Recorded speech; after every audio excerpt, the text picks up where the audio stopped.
haven't subscribed to the channel yet, subscribe now. We have new stories every day. Now, let's go. Tango of Deception. We had what most people would call a perfect family, a son who adored both of us, a loyal dog named Max, and yes, the damn canary my cheating wife loved more than anything else. Our life looked picture perfect. We had a cozy house, decent jobs, shared responsibilities, and hosted plenty of get-togethers for friends and family. From the outside, everything was idyllic. But life has a funny way of unraveling when you least expect it. The first red flag popped up when Emma, my wife, started complaining about how something was missing. We'd been married for 7 years by then, and while things weren't as exciting as they used to be, I thought we were doing fine. I mean, sure, life wasn't always fireworks and magic, but we had built a solid foundation. Or so I thought. I need more excitement, she kept saying. At first, I brushed it off as one of those phases everyone goes through. She'd get over it, I figured.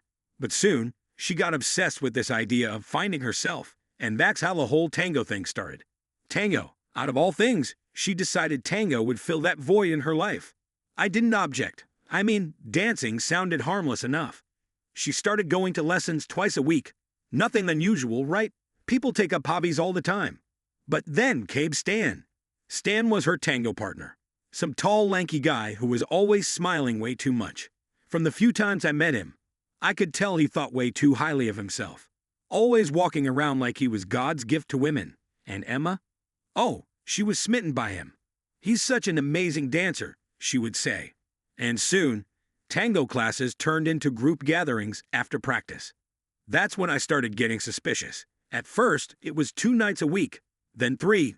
Then suddenly it seemed like every chance she got, she was out with her tango group. You know that feeling when something's wrong, but you can't quite put your finger on it? Yeah, that was me, for weeks. She stopped inviting me to those gatherings. Not that I was really interested in joining, but the fact she didn't even ask. That stung.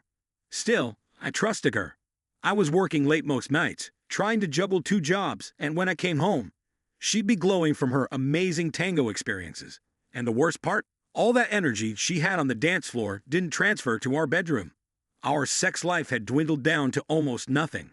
Something was definitely off, but every time I asked her, she brushed it off. I'm just tired, Mark, she'd say. Work's been exhausting. And tango, it's my outlet. You wouldn't understand. She was right about one thing. I didn't understand. So one night, I decided to figure it out for myself. It was a Thursday. I knew her class started at 7 p.m., so I left work early, parked a few blocks from the dance studio, and waited. I wasn't sure what I was expecting to see, but I felt like I needed to be there, to see for myself what was going on. And that's when I saw them. Emma and Stan, walking out of the studio together, laughing like teenagers. My blood boiled. Then they did something that made me see red. They held hands. Right there, in public, in front of God knows how many people.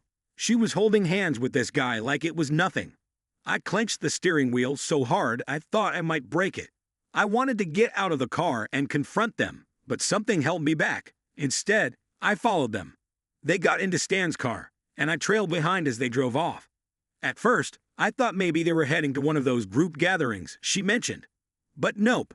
They pulled into the parking lot of a small cafe. One of those places where you can get a nice meal, some coffee, and maybe a little something extra if you book one of their rooms upstairs.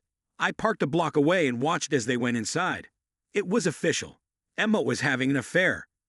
Just as I sat there in the car, trying to process everything, my phone buzzed. Asterisk staying late at tango tonight. We've got a competition coming up. Won't be home until late asterisk. A competition.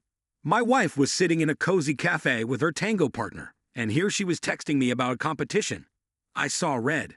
I drove home in a rage, trying to figure out what to do next.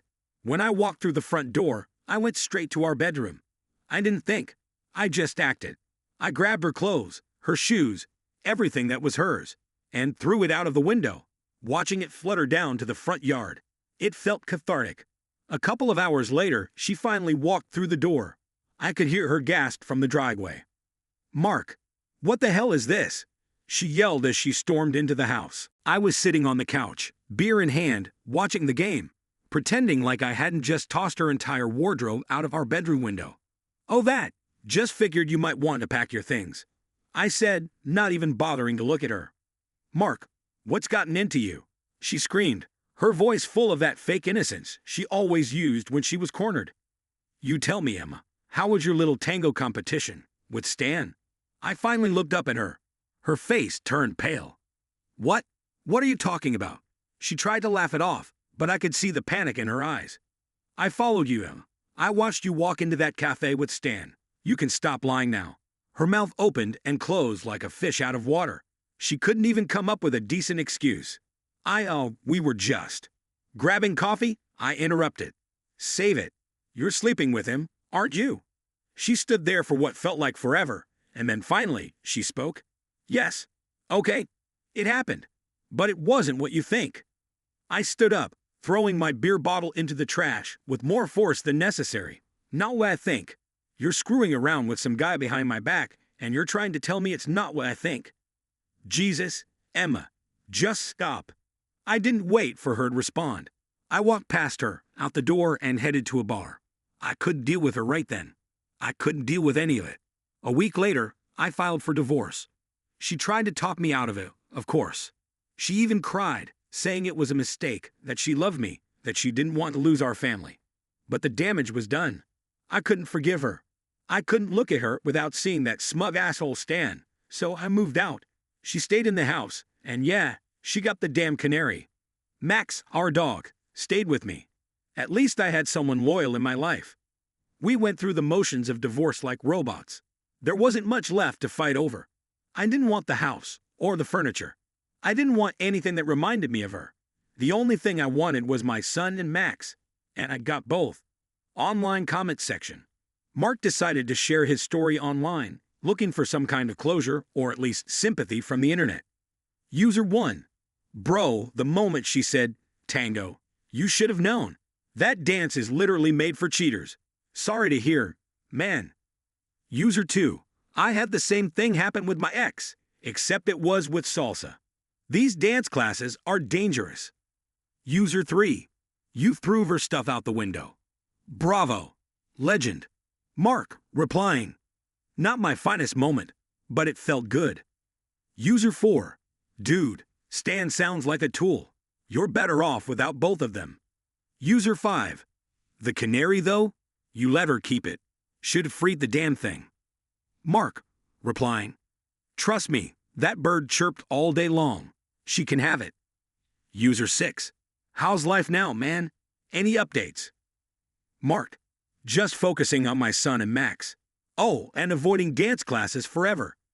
User 7. You should have gone to that tango competition. Show up in the middle of the cafe with some popcorn. Life after the divorce wasn't easy, but it wasn't the nightmare I thought it would be. There's something freeing about not having to wonder if your wife is out with another man. It was just me, my son, and Max. We started fresh in a new house, and little by little, things began to feel normal again.